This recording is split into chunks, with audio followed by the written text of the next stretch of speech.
Senior year of college, just a little out of adolescence, life happened, and I got kicked out of school. I was suspended, so I hauled myself across the country, moved back in with my parents, and licked my wounds. But a year later, I came back, better, stronger than ever. I graduated with honors. I earned a fellowship to travel around the world for a year. I came home, earned a master's degree. I enrolled in the military. I served my country. I started my career. I started my life. I've told this story 100 times, and always the same moral to the story. Whatever doesn't kill you makes you stronger. If you fall, get back up again. Resilience matters. Grit matters. Grit, that cherished idea that perseverance and determination in pursuit of your goals is the key to success. That perseverance and determination, even in the face of adversity, especially in the face of adversity, it is the key to success. But this grit concept is flawed. It's too narrow. It's too small. Grit puts the focus on the individual rather than on the social system around that person, supporting them, catching them when they fall. Grit is narrow. Grit puts the focus, the blame, the credit on the individual rather than on that society creating that net or causing that challenge in the first place. What I want to talk about today, what I want to refocus the conversation on, is the idea of communal grit. As I reflect on getting kicked out of school, I look back and I think about all the shock absorbers in my life that I took for granted then and are so clear to me now. I was suspended, not expelled. I was disciplined, not arrested. I wasn't relying on that next student loan check to pay my rent. My parents hadn't put themselves into unmanageable debt just to pay my tuition. I had a safe, loving, stable home to go back to. None of these things were about me.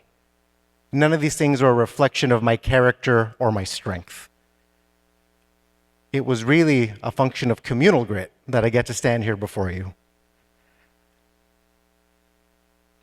Grit, the individual notion of grit, I think perpetuates the myth of meritocracy. This idea that your individual determination can determine your life outcomes and can determine your success.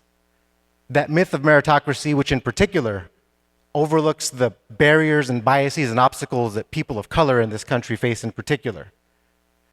Lack of access to housing, education, employment, lack of resources, a flawed criminal justice system. Just a handful of the things people like me, people who look like me, overcome as they make their way through life. And few people know this fact better than the young people of Chicago. A few years ago, I had the opportunity to speak at the Young Men of Color Summit here in the city of Chicago. I was doing a workshop on, it was a career workshop for young men, and I brought my story. Ready to roll out. But before I told my story of, failure, perseverance, and redemption, I asked these young men to spend some time reflecting on the barriers they saw in their own life, the barriers and obstacles that they saw to their success. And I was expecting the usual suspects. I was expecting a lack of preparedness. I was expecting unclear pathways. I was expecting debt. But what I saw was a punch in the gut. Over and over, these young men named one thing: failure as the obstacle. I had come prepared to tell this story where I was the hero, a story of failure, perseverance, and redemption. And the intention of my story was always, you could be the hero of your own story. You, too, can take big risks, fail, get back up again, and thrive. But what these young men were telling me then was that failure was the barrier. For them, they saw no get yourself up and try again. They saw no second chance. These young men looked at failure and they saw the consequences: homelessness, deportation, prison. My story rang so hollow, took the wind out of me. I realized that this story I'd been telling for years just dripped with privilege. I'd been intending to be inspirational. I'd been intending to tell this great, heroic journey. And I think what I was doing was really leading to the feelings of shame, guilt, and powerlessness that can hit you when you can't overcome these barriers and obstacles, when you don't have the resources, the relative privilege at your disposal. I'd been trying to offer my story as a resource, and I think what I was doing is I was sharing my story as a burden. This notion that your grit determines your outcomes was yet another burden I was asking these young men to carry. It was yet another obstacle and barrier, rather than a means towards equity and change and growth. I'm not saying that we give up on grit. I'm not saying that we don't teach the people we care about, our students, our kids, our mentees, that perseverance and determination are not important. I'm not saying that we give up on growth mindset. Not at all. I'm asking us to reconsider a single-minded focus on that idea.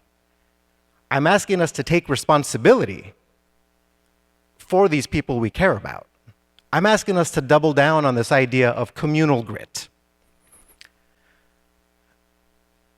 So with 20-ish years of hindsight, right, reflecting on my own privilege, thinking about this idea of communal grit, I realized that I needed to rewrite my story and reshare my story in a more authentic and honest way. A couple of years shy of graduation, I lied on a scholarship form and I took money that I didn't deserve. I was caught and I was kicked out. I felt stupid. I felt ashamed. I felt worthless. And I didn't believe that I deserved a second chance. But I was lucky. The college never gave up on me, right? They pushed me to re-enroll. They pushed me to come back. They gave me a chance to pay the money back, which was an important lesson in and of itself. My family never gave up on me, welcomed me home lovingly, with disappointment, but with open arms. And my parents supported me while I earned the money to pay back the money I'd taken. And my friends never turned their back on me. They saw me for what I was, human and flawed and worth redemption. I gave up on myself, but they never gave up on me. And so this story of redemption is not mine, it's theirs.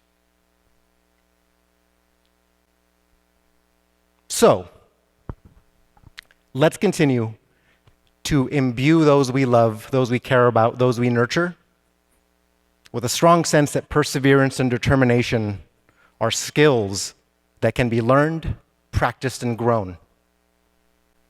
But let's also commit ourselves to this idea of communal grit. Communal grit, perseverance and determination in the pursuit of one another's goals, even in the face of adversity.